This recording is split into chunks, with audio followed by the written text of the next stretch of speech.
Bonjour à tous, aujourd'hui je suis en face de l'œuvre d'Erwin Wurm, avenue Foch, avec un médiateur de l'association Marc qui s'appelle Clément. Bonjour Clément. Bonjour tout le monde. Alors tu es en poste de médiation aujourd'hui pour l'œuvre d'Erwin Wurm. Est-ce que tu peux nous expliquer un peu ce que c'est que cette œuvre? Donc c'est la Narrow House ou maison étroite. C'est une maison qui fait 1m30 de large et 18 mètres de hauteur. Donc elle est vraiment très très étroite. En plus elle est en contraste avec l'avenue Foch qui est une des avenues les plus grandes de France. Ça fait 4 mètres de large, donc elle est vraiment plus grande que les Champs-Élysées. Donc l'artiste a représenté la maison de ses parents quand il était enfant. Donc c'est vraiment la maison de son enfance. C'est une maison de type pavillon, typique pavillon autrichien. Et au niveau de la déco, c'est comment?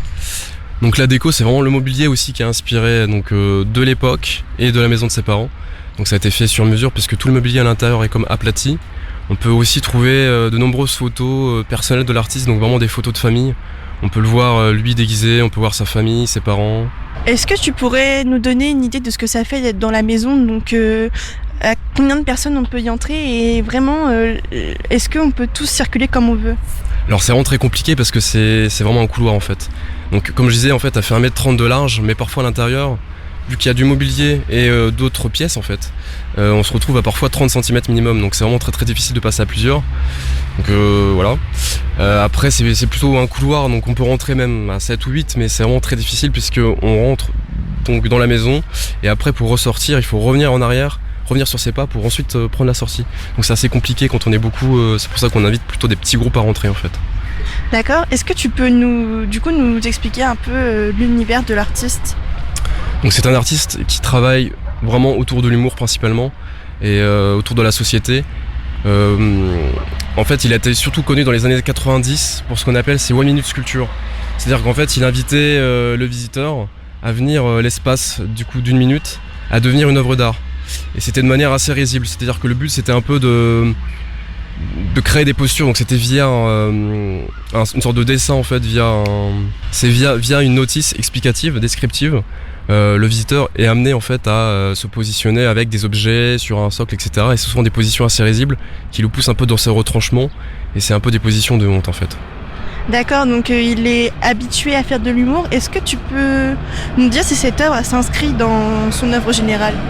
Oui, ça s'inscrit vraiment dans son œuvre générale parce que c'est forcément humoristique parce qu'on est vraiment dans une maison qui est aplatie, toute étroite, où on est amené à être contraint un peu dans l'espace, puisqu'on est vraiment amené à être dans un couloir. Et puis c'est un artiste aussi qui travaille beaucoup sur les dimensions, donc sur la modification de l'échelle, des dimensions. Il a fait aussi 3 autres œuvres pour un été au Havre, dont la Fatcar au musée de Bléville. Et là on peut voir vraiment justement la modification en fait, des dimensions, ainsi que il a fait 2 autres œuvres, donc Kiss et Big Coat, qui sont au hall central.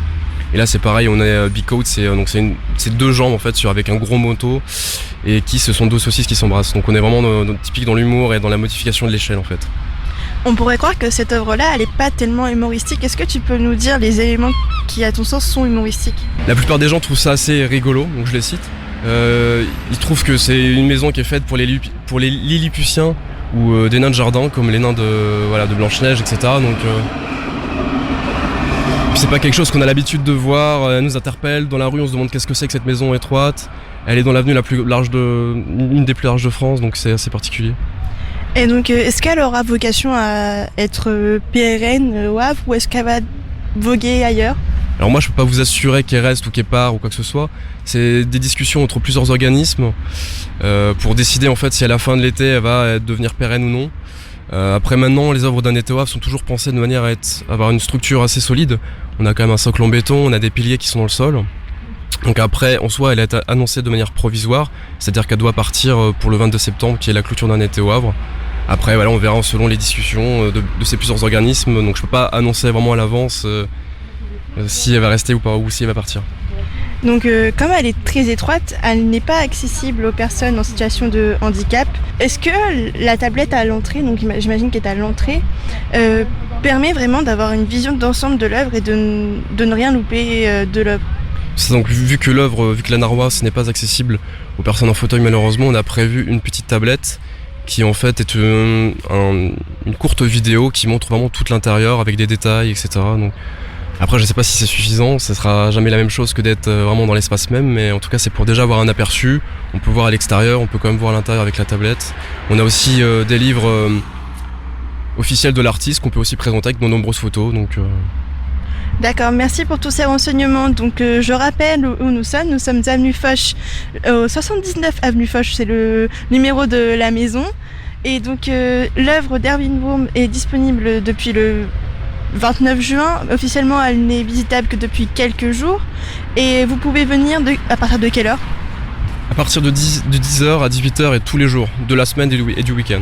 Les médiateurs pourront vous faire visiter l'œuvre par groupe de 4. Donc c'est une œuvre particulière. Il y a un livre d'or à la fin pour noter ses impressions. Et surtout, n'hésitez pas à venir visiter cette œuvre qui risque d'être éphémère et donc ne la loupez pas.